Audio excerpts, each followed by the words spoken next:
Hey family, welcome to the Hub.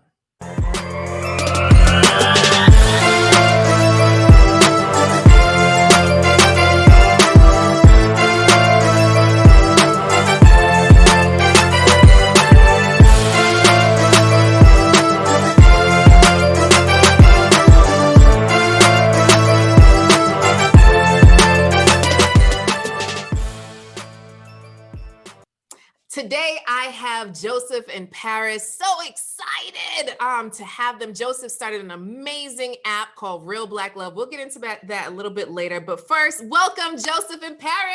Hey, what's going on, Coach Cass? I am excited to have you. Just love what you're doing in the world. But first, we want to be nosy. Okay, we want to know a little bit about your love story. So, Joseph, Hunty, tell us a little bit about your love journey. Where you been? Where you at? My love journey's been a little bit crazy. I can say that, but I wouldn't change anything about it. I got divorced in 2010, I believe, and after that, dating was a little bit different in my 30s than it was in my 20s. So after that, I was recommended to online dating. I love the idea, love the fact that I could meet people on the go, but there was not really any platforms catering to relationship-focused Black singles like myself. So with my marketing ability, and I was a web developer, I've used all those things to form RBL, realblacklove.com at the time. It was a dating website. And then from there, we moved on to RBL dating app. So you were a single man that was looking for love, and literally you created a solution that you couldn't find. The solution. I'm like, you know what? This is for the birds. Like the apps I was using just didn't really, sit well with me. I wasn't finding what I was looking for. But I knew there was thousands and thousands of people just like me, looking for a relationship. More focused when it comes to dating with purpose. So yeah, I set out to fill that void, and that's what I did with Real Black Love.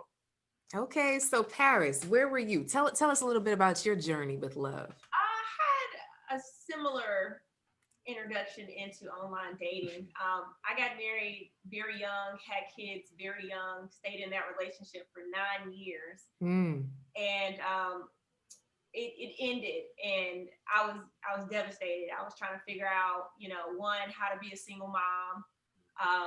When you get married and you have kids, you don't really sign up to be a single parent. You sign up to have that normal nuclear family that I grew up in. So I actually had to figure out how to re-enter the dating market.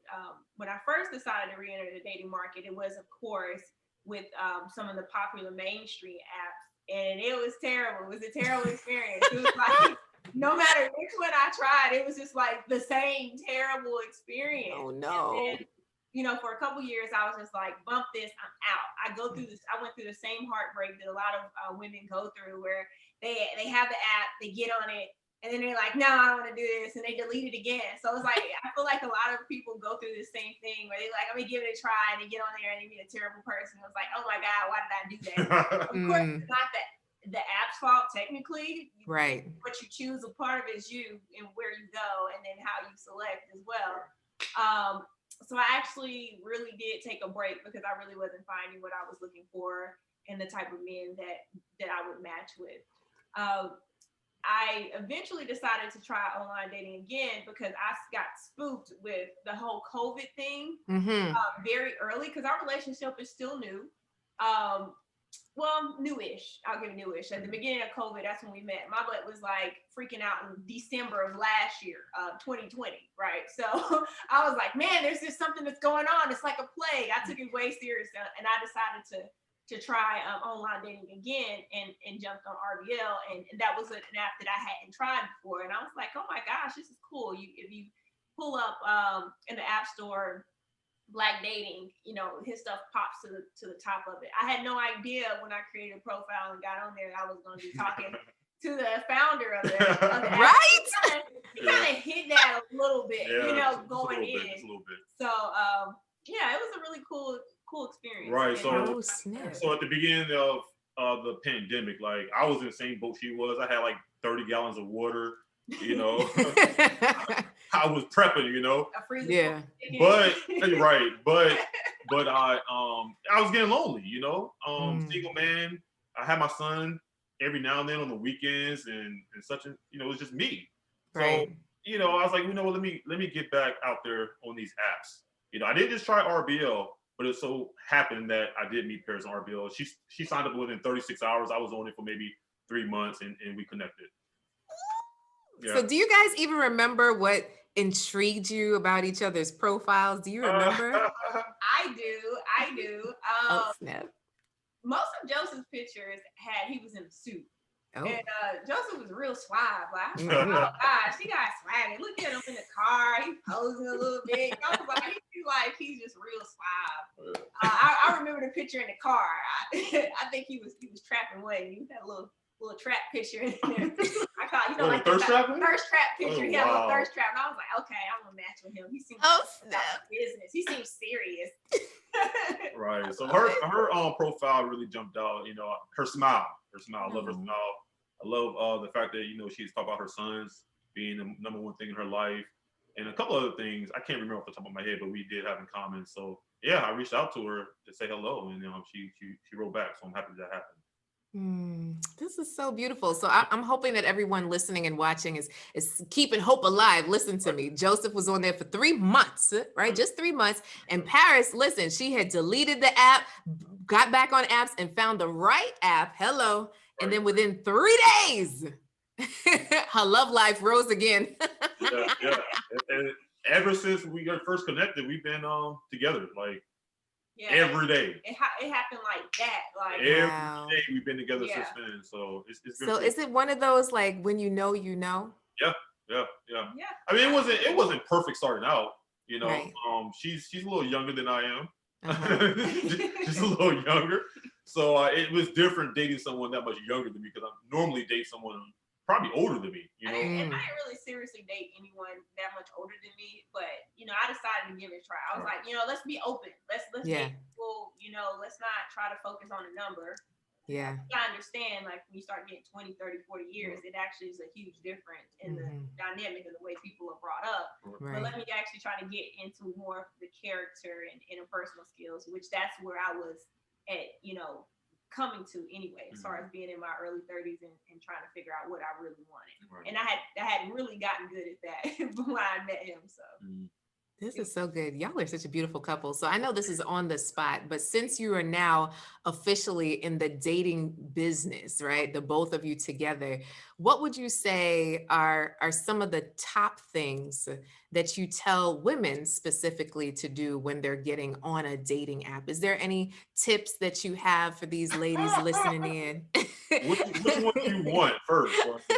Gee, the main thing I tell women all the time is be patient.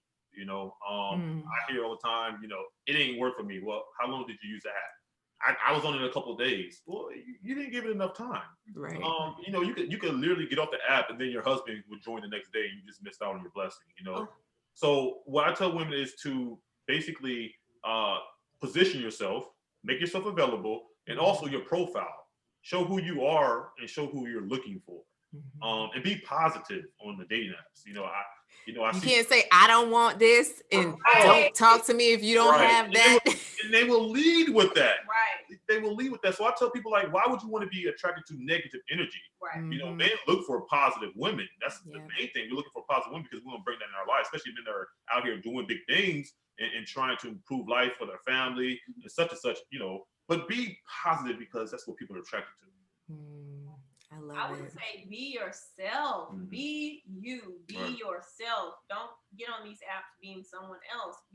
Embrace you. Right. We see a lot of people that are going to the trends as far as like hat fishing. I don't want to say filter fishing. Filter fishing. I mean, it's just be yourself. Be proud of who you are. Be comfortable in who you are, and you're not competing with anyone on this app. You already there. Find someone who wants you for the real you. Also, one thing we see is very, very, very long bios coming from women, and then almost no bios from men. it's got to be a healthy balance where you can, give someone a little bit of insight on you without paragraphs and paragraphs where you're dumping baggage inside of a bio. That's not what it's about. It's a brief snapshot of who you are. Right. And with men, it's almost like ask me later. It's like they want to give nothing and they're just trying to get people to be intrigued with them. When you're be dating excited about my chest. Yeah, all of this is pictures. Like when you're dating with a purpose or you're dating to find someone that's compatible with you, give them something to go off of. Right. Your interests, your passions, what you do, how long you did it, where you from, something. Right. Something. Okay. All right. So what about the ones that are tired of the chats? Like, so they're in the chat for like 57 years. Like, how do you get off the app and like into person? Like, do you have any tips on how to get off the app and actually meet up or have a conversation? Like do you have any rules to how you do that? I tell all singles to get off the app as soon as possible. Get on the phone. And not when I say phone, I'm talking about conversation, talking, like pick up the phone, call the person, not the text messaging. So much could get lost in text messaging and you can't really learn someone through a text. So, I mean, if you vibe with someone, get off the app and talk to them and see if you guys have some commonality between you two.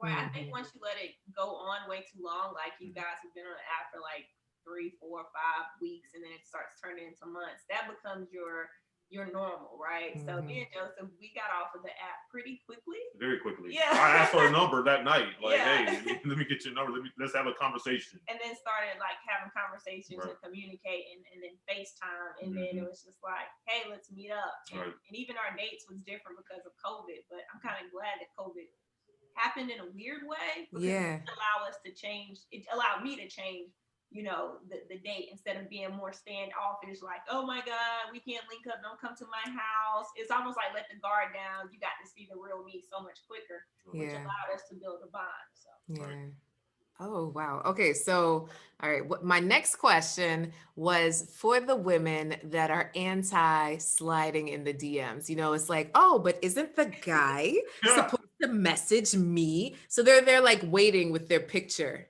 What do you say to that, guys? Yeah, I got a message from a lady a couple of days ago. She's like, the app's not working for me. I'm like, so how many men have you reached out to? She says, none. I said, well, you're not really being proactive. There's nothing wrong with saying hello. A simple hello is not asking a man. You're not getting on one knee and proposing to the man. That's all a man needs. Like, right. Hello to him was like, oh my gosh, she likes me. Right. Like, just a simple hello can go a long way. Matter of fact, if you go to rblapp.com, you'll see a couple ladies say, I took the initiative to reach out to a guy. One lady, she got married to a dude in 6 months. They were married. Woo! It was a simple her just reaching out. She was a little timid because she thought women shouldn't do that, but she did it anyways, and they were married in 6 months, just like that. All the old school. Right. She met the best man in her life, she said, and she's so happy that she actually reached out to him. So all the old school is out the window when it comes to online dating. That doesn't apply to online dating. Like, I always say, really doesn't. Ask a question. Right. Like, I mean, if you don't want to say hello, just say, how long have you been in the area? Right. There's so many just different things you can start. Like, how's the weather where you're at? Right. Just to spark that simple conversation. Simple conversation. Mm-hmm. You can go onto their profile and see something that intrigues you and ask them about it. Oh, it's all about conversation. Yeah, like what's your favorite NFL team? Right. And the guy would just start talking to you. And I'm a big advocate of, okay, you don't have to hit on a guy, like get aggressive, like, do you got a girl? Can I get your number? But you could definitely start a conversation. Can I have it? Right. Can I get your number? Right. Right. Like, no, you don't have to mac on a guy. You can still, be a little feminine, let him come to you. Right. And you can start a conversation. Right. All the man needs is that lead. Like sometimes. And truth be told, when you're on dating apps, that guy could literally have 20 messages in his inbox. So he may not have any time to go searching. But if you get into his inbox, he may actually see you and start talking to you.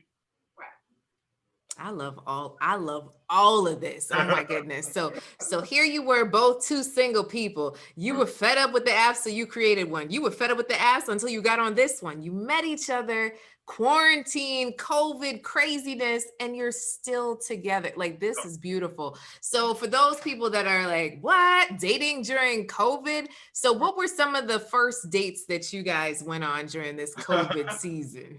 All right. You want to be transparent about this? Go ahead. Okay. So me, you know, as a matchmaker, I tell my clients, most of my clients, like literally 90% of all clients that I have are women. I always tell them never meet up with the guy at your house. Make sure you go in public. Right. You know, make sure Which is normally Yeah. what I do. Yeah. Normally, but we just had this huge vibe, and this was like right at the beginning of lockdown. And there was really nowhere to go. So she's like, you know what? Come over. I'm gonna cook for you. I was like, really? Like, so she invited me over and cooked for me, and like I said, we've been together ever since. So it was pretty dope. I never advise women to invite a man over on a first date. But this was out of disclaimer. Right. Do not do this. Don't do what we did, okay? Don't do what we did. But she did research me. After a while, I let her know who I was. She Googled me. So she had a little bit comfort in who I was. Communication. So what did you make, Paris? I don't remember. Was it pasta? Shrimp scampi. Yeah. Shrimp scampi. Okay. Yeah. Shrimp. Is that your special dish, Paris? Is that like the dish you know you got on lock? I got a lot of dishes on lock. Yeah, she can cook. That's another thing. I was like, oh, you pretty and can cook? Oh yeah. Oh yeah, I'm in there. Like, I'm good for quarantine. Love this. Oh my goodness. So is there anything that we missed in terms of your love journey that you guys want to share? It happened so fast. Like, it did happen fast. It happened so one fast. Thing that I liked about our love journey, like our first away trip together was with our kids. Yeah. So and I thought that was actually really romantic. I feel like the way to a single mother's heart is through her children. Mm-hmm. So like that first, it was like so spontaneous. Like, we're going to the beach, and I'm like, we got the kids. We taking the kids, and I'm like, yeah, let's take the kids. So you know, we had a really great time at the beach, and it was such a good like getaway from like everything going on with COVID, because you know, but the close down, you still no one owns the beach. So we had a real good time just laying on the beach, dancing, kids having fun, karaoke car trip. You know what I'm saying? Like it was so much fun. Yeah. Wait, let's rewind, because I know there's single moms that listen in, right? How was that in terms of introducing your kids to each other? Like, what was that decision like, and how did you do it? So what it was, you know, school's closed down, and my boys are very, very social, and he had a son.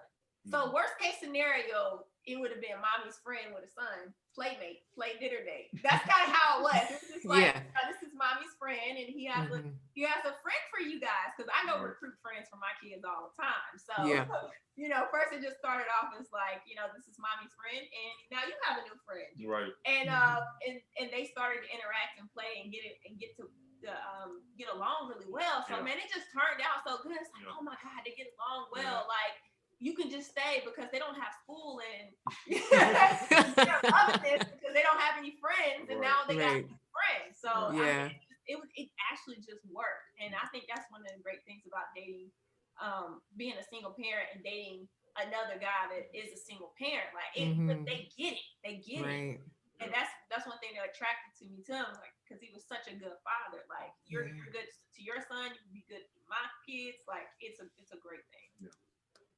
And what about you, Joseph, in terms of dating a single mom? What was that? Were you one of those people that was like, oh no, I can't date a single mom? I never was that guy. Actually, I actually admire single mothers. My mother was a single mother, because they just had their stuff together more, you know?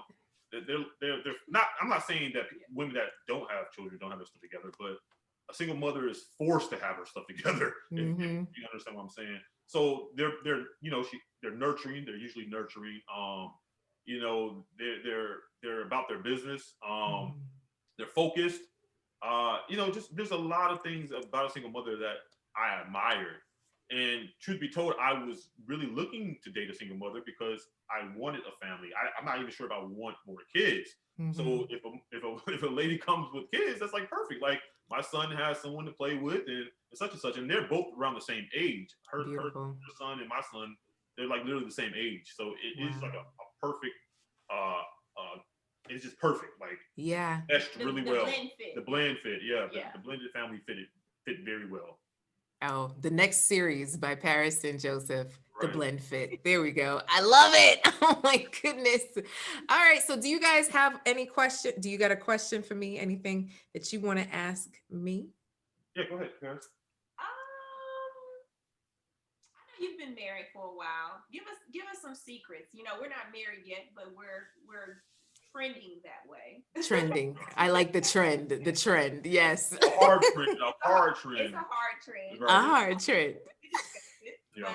But what is your secrets to a successful marriage? So, what I believe is one of the main ingredients to a successful marriage is affirmations and being specific about it. You know, honey, I love the way you did blank. Or, sweetheart, you know, I respect you so much because of blank. So when we take a moment each day, and I have a reminder in my phone, right? Literally to say thank you 3 times a day to my husband, right? They say the happiest relationships, the happiest marriages are the ones that thank each other every day. Say thank you at least 3 times a day, because especially with the whole pandemic and everything, you know, you could kind of just end up doing, and you do and you do and you do and you eat and you do whatever, you fall asleep and you start again. But when do we take a moment to just say, you know what? Thank you for your shrimp scampi tonight. That thing was off the chain. You know, thank you for cleaning up that whatever, because it turned into a large mound, you know. So being very specific and recognizing your partner and what they're doing. Like, for instance, my husband, he has this training he does, the Master Storyteller Academy, and it's something that I admire about him. So I told him about it, right? Like, hey, this is what I admire about you, and this is what helps me to want to be a better person. This is what I respect about you, you know, that love and respecting. So being able to verbalize that, I believe, is one of the main things of making a marriage work. When you feel honored, when you feel cherished, when you feel affirmed. Yes. Yeah. I love all of that. Yes. Mhm. I'm gonna have to put that in my phone 3 times a day. 3 times a day. Yes. Just look for something to say thank you for. It's Celebrate each other. yeah. Oh, you know what? We started doing at our dinner table. So every night we try to eat dinner together. And when we eat dinner together, and it's with my 4-year-old, we'll say, well, what do you want to celebrate today? And when we share whatever it is, we go, spirit fingers. Yeah, I love it. Love it. And we celebrate each other just for the simplest things, right? For the simplest things. So that has just been a beautiful part of our journey to start to learn to celebrate. Because as driven people, y'all already know, okay, we hit this goal and then it's on to the next goal, then it's on to the next goal. And if we don't stop to acknowledge the simple things, when do we reach the destination? We're never going to reach the destination. Your app, you know, it's going to get better and better and better, and the matchmaking better and better. Your relationship, your parenting, it's like we're forward focused. So being able to take a moment to be in the present, to celebrate it, Right. it makes a huge difference. That's awesome. Yeah. All right, families. Love it. Yeah, thank you for that. Love it. So I just appreciate you guys being on here, taking time to be a part of the show. So I know for a fact that we got something really special for all those out there listening in. If you go to rblApp.com/CoachCast, guess what? We got a hookup for you. 50% off for the first 3 months. Let me tell you, those that pay, they play to stay. Okay. We want you to be able to have the love that you want, and always doing the free is not the way to go. Right. So if you get on an app, I'm always of the belief that when you pay to play, you get better results. Is that true, or is that true? I try to express that all the time. People that are invested in their love life get more out of their love life. I love it. I love it. So if you want more out of your love life, please do go to rblApp.com/CoachCast to get a nice deal. And we'll also have the link in our bio of this episode. So please, please, please follow Joseph in Paris. What's your handle on Instagram, guys? Instagram is Real Black Love. We have a Facebook page, Real Black Love. And then we just started a YouTube channel, Joseph in Paris. Finding Real Black Love with Joseph in Paris. Oh, beautiful. All right. So you guys have to tune into that. They get into the nitty gritty. They're sharing good tips. So make sure to follow, share, and support this business. These are amazing couple. We can't wait to see the amazing things that come from the two of you together, a dynamic power couple. Please be inspired by these two as you watch their journey. Thanks so much for sharing with us, guys. Right. And also, if dating app is not your thing, if you're looking for matchmaking, go to realblacklove.com. Paris and I VIP matchmakers. Been matchmaking for 7 years. So if you're looking for a tailored dating source, then that's perfect for you. Hey, listen to me, family. Matchmaking is it. Okay. So if you know that you got your stuff together, hello. Okay. You know that you got your stuff together. All right. You reach out to them and they have a pool of men. Yes, nationwide. Or if you want to join the pool. Or Hey, join the pool. Okay. Yes. Join the pool too. Put your name in the pot. You just never know. Make sure to let them know that you heard it here first on the Coach Cash Show. Oh, Hey. I feel like I should be a rapper. Love it. Coach Cat. Yeah, I love it. All right, family. So until next time, thank you guys so much for joining me. Thanks for listening in. Make sure to subscribe, hit the 5 stars, and head over to rblapp.com. Bye, guys. Bye. Oh.